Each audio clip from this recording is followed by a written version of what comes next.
नमस्कार, स्वागत है आपका बिहार समाचार में। तेजस्वी यादव और नीतीश कुमार जी ने बिहार वालों के लिए कई बड़े ऐलान कर दिए हैं। साथ ही मनीष कश्यप की रिहाई को लेकर बड़ी खबर है, तो वहीं 10वीं के रिजल्ट को लेकर भी बड़ी खबर सामने आ रही है। तो इधर बीजेपी ने राहुल गांधी और तेजस्वी यादव पर तंज कसते हुए चोर चोर मौसेरे भाई कह दिया। राहुल गांधी की तरह तेजस्वी यादव भी फंस सकते हैं। बिहार में शराबबंदी में फिर से बड़ा कांड हो गया है। साथ ही मौसम विभाग की तरफ से बड़ी खबर आ रही है। तो आज की बिहार की बड़ी और काम की खबरों पर बात करेंगे। इससे पहले आपसे एक छोटी सी अनुरोध है, कृपया वीडियो को एक प्यारा सा लाइक अवश्य कर दीजिएगा। आपका लाइक करना ही हमारी मेहनत का फल होता है।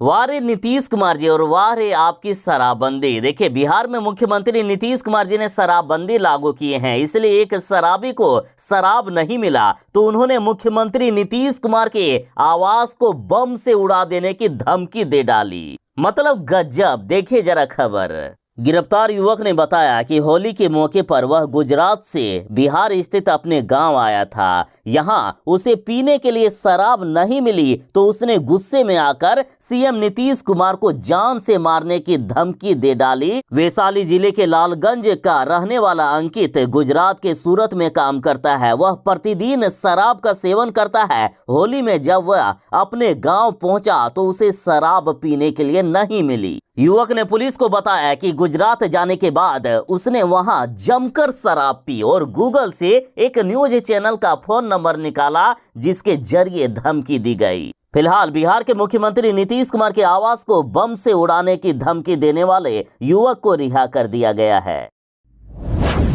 बिहार में चाहे ये जंगल राज हो, महाजंगल राज हो या सुशासन की राज, लेकिन बिहार में लगातार अपराधी बेखौफ हैं। बिहारी मारे जा रहे हैं। अपराधियों को पुलिस वाले पकड़ने में नाकाम भी साबित हो रहे हैं। अपराधी आराम से आते हैं, किसी को भी उड़ाकर चले जाते हैं। देखिए, बिहार में अपराधी इतने बेखौफ हो गए हैं कि घर में घुसकर ताबड़तोड़ गोलीबारी कर दिया। 8 साल की बच्ची को भी भून दिया। और ये खबर बिहार के भोजपुर जिले से है।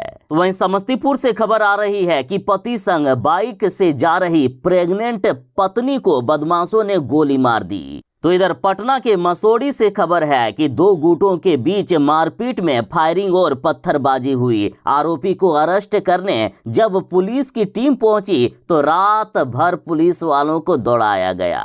तो बताइए कि अपराधी को अरेस्ट करने गई पुलिस को रात भर दौड़ाया जाता है, तो आखिर ये कैसा सुशासन है भाई। बिहार के सरकारी स्कूल में पढ़ने वाले बच्चों के लिए बड़ी खबर है। 1 अप्रैल से सरकारी स्कूल के बच्चों को मिलेगी किताबें, साथ ही ऑनलाइन भी पढ़ सकेंगे बुक।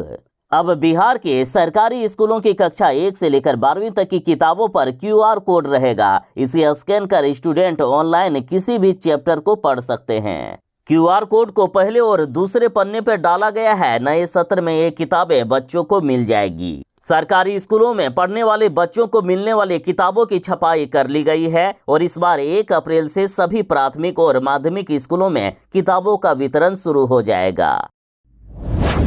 बिहार में सरकारी नौकरियों की बारिश होने वाली है। बिहार में पुलिस विभाग में बम्पर बहाली होगी। 26,000 पदों पर होगी दरोगा सिपाही की भर्ती और इनकी तैनाती डायल 112 में की जाएगी। इसकी प्रक्रिया जून से शुरू होने जा रही है। अब तक की तैयारी के आधार पर जून में करीब 2,000 चालक सिपाही, 2,000 दरोगा और 22,000 सिपाही समेत 26,000 पुलिस कर्मियों की बहाली से संबंधित विज्ञापन जारी कर दिया जाएगा। ऐसी बातें हो रही है। सभी जिलों से सिपाही, दरोगा समेत अन्य सभी कर्मियों के खाली पड़े पदों की सूची रोस्टर के आधार पर तैयार करने की मांग किए थे और ये सूची इसी महीने के अंत तक भेज दी जाएगी। बता दें कि सिपाही और दरोगा को मिलाकर 26,000 पुलिस कर्मियों की ये बहाली मुख्य रूप से इमरजेंसी रिस्पांस सिस्टम डायल 112 के तहत होनी है। पहले चरण में 7,000 और दूसरे चरण में 19,000 पदों पर बहाली होगी और साथ ही इस वर्ष पुलिस विभाग में 75,000 से भी ज्यादा सरकारी नौकरी मिलेगी।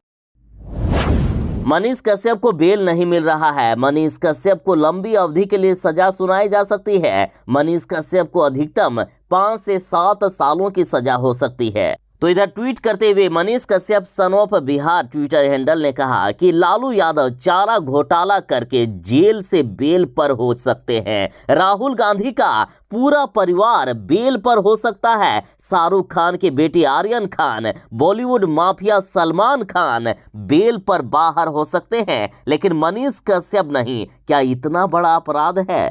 और इधर ईओयू मनीष कश्यप की रिमांड अवधि लगातार बढ़ाते जा रही है। मनीष कश्यप से लगातार पूछताछ जारी है। साथ ही मनीष कश्यप पर तमिलनाडु और बिहार में इतने केस दर्ज हैं कि अगर सभी मामलों में मनीष कश्यप दोषी ठहराया गया तो उन्हें जिंदगी भर जेल में गुजारना पड़ सकता है। मनीष कश्यप के खिलाफ बेतिया में 7 मामले दर्ज हैं। पूरे बिहार में उनके खिलाफ 14 गंभीर मामले दर्ज हैं। वहीं तमिलनाडु में भी मनीष कश्यप के खिलाफ 13 मामले दर्ज हैं। और ऐसे में इन मामलों में 2-3 को छोड़कर सभी नॉन बेलेबल हैं। कानून के जानकार मानते हैं कि मनीष कश्यप पर जिन जिन धाराओं के तहत मुकदमा दर्ज हुआ है उसमें से कुछ को छोड़ दें तो लगभग सभी धाराओं में उन्हें जमानत मिलना मुश्किल है। वहीं अगर वर्तमान की बात करें तो मनीष कश्यप पर यदि दोष सिद्ध होता है तो वर्तमान में जो धाराएं मनीष कश्यप पर लगी है उसके अनुसार मनीष कश्यप को अधिकतम 5 से 7 साल तक जेल में गुजारना पड़ सकता है। और मान लीजिए कि मनीष कश्यप को किसी तरह से जमानत मिल भी गई तो इसके लिए भी कम से कम 1 से 1.5 महीने तक मनीष कश्यप को अभी जेल में ही रहना पड़ सकता है।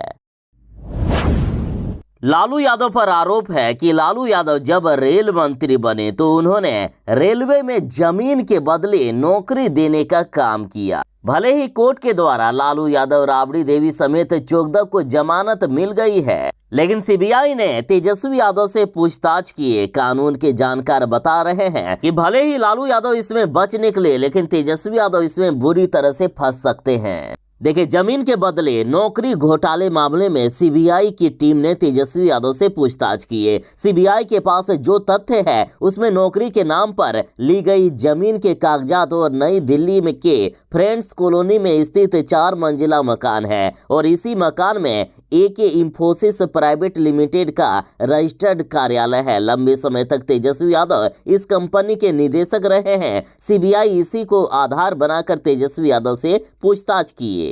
अब तेजस्वी यादव के सामने 3 विकल्प हैं। यदि वे स्वीकार करते हैं कि अमुक बंगला मेरा है तो सीबीआई आरोपी बना देगी तेजस्वी यादव को। यदि वो इस बंगले से कोई ताल्लुक नहीं होने के हवाला देते हैं तो बंगले को ईडी जांच के दायरे में ला सकती है और यदि वो चुप रहते हैं तो सीबीआई इसकी संलिप्तता की पुष्टि के लिए जांच के दायरे को बढ़ा सकती है। मतलब किसी भी कीमत पर तेजस्वी यादव को सीबीआई के समझ ये साबित करना होगा कि इन जमीनों और मकानों से उनका कोई भी संबंध नहीं है। और यदि साबित नहीं कर पाए तो तेजस्वी यादव के खिलाफ भी सीबीआई चार्जशीट दाखिल कर सकती है। चार्जशीट में तेजस्वी यादव का नाम डाल सकती है। इसलिए तेजस्वी यादव का बचना थोड़ा मुश्किल लग रहा है। बिहार बोर्ड की 10वीं के परीक्षार्थियों के लिए बड़ी खुशखबरी है। आपका रिजल्ट किसी भी क्षण जारी किया जा सकता है। देखिए, बड़ी खबर है। बिहार बोर्ड की तरफ से कहा गया है कि 10वीं का रिजल्ट 31 मार्च से पहले कभी भी जारी कर दिया जाएगा। यानी बस कुछ ही घंटों का इंतजार है, फिर आपके रिजल्ट आपके सामने होंगे। बिहार बोर्ड 31 मार्च से पहले कभी भी रिजल्ट जारी कर सकता है। अश्विनी चौबे ने राहुल गांधी और तेजस्वी यादव पर तंज कसा और कहा कि चोर चोर मौसेरे भाई। देखिए, एक तरफ जहां राहुल गांधी की विधानसभा सदस्यता ही समाप्त हो गई, राहुल गांधी को 2 सालों की कारावास की सजा सुनाई गई है और यदि कोर्ट से राहुल गांधी को राहत नहीं मिलती है तो अगले 8 सालों तक राहुल गांधी चुनाव नहीं लड़ पाएंगे। साथ ही इधर तेजस्वी यादव पर भी लगातार सीबीआई वाले छापे मार रहे हैं। सीबीआई वालों की पूछताछ तेजस्वी यादव पर जारी है। तो इधर सुशील मोदी का कहना है कि राहुल और तेजस्वी पर एक्शन से नीतीश कुमार गदगद हैं।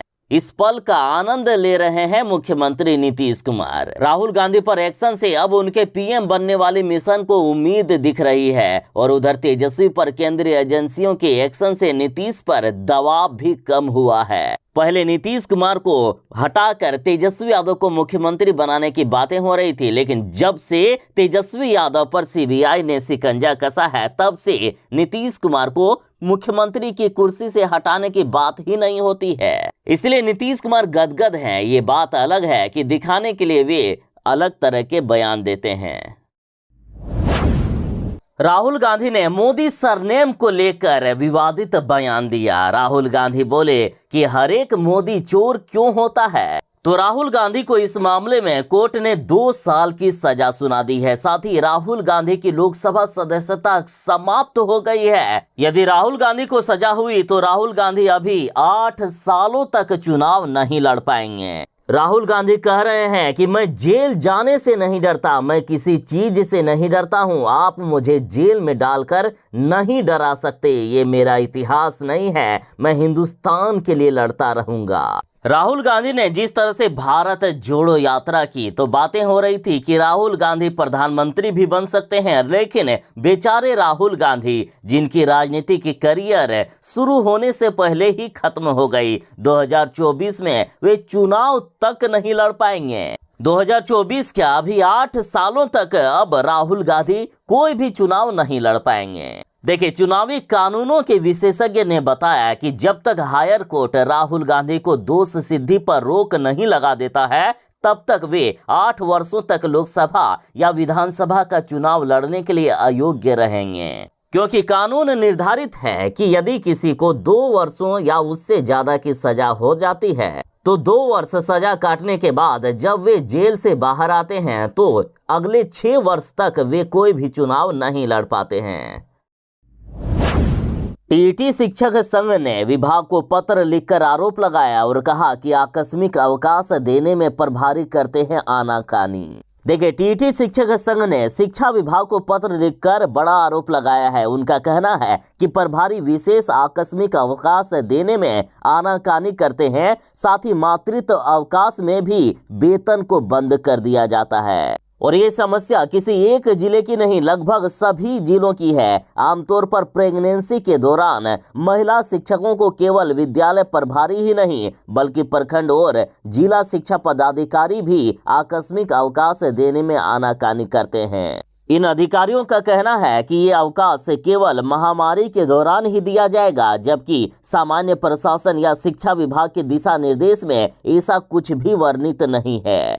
टीईटी शिक्षक संघ ने आगे बताया कि शिक्षिकाओं को मिलने वाले 180 दिन के मातृत्व अवकाश के दौरान उनका वेतन भी रोक दिया जाता है और मातृत्व अवकाश पूरा होने के बाद ही एरियर के रूप में उनका वेतन भुगतान किया जाता है। और इस वजह से शिक्षिकाएं मातृत्व अवकाश नहीं लेती है, क्योंकि उस वक्त उन्हें वेतन की सबसे ज्यादा जरूरत होती है और उसी वक्त उनका वेतन रोक दिया जाता है। शिक्षक संघ ने यह भी कहा है कि केंद्र और राज्य सरकार के कर्मियों को 2 साल के सवैतनिक शिशु देखभाल अवकाश का प्रावधान है, लेकिन बिहार सरकार में कार्यरत शिक्षिकाओं को इस अवकाश से वंचित रखा गया।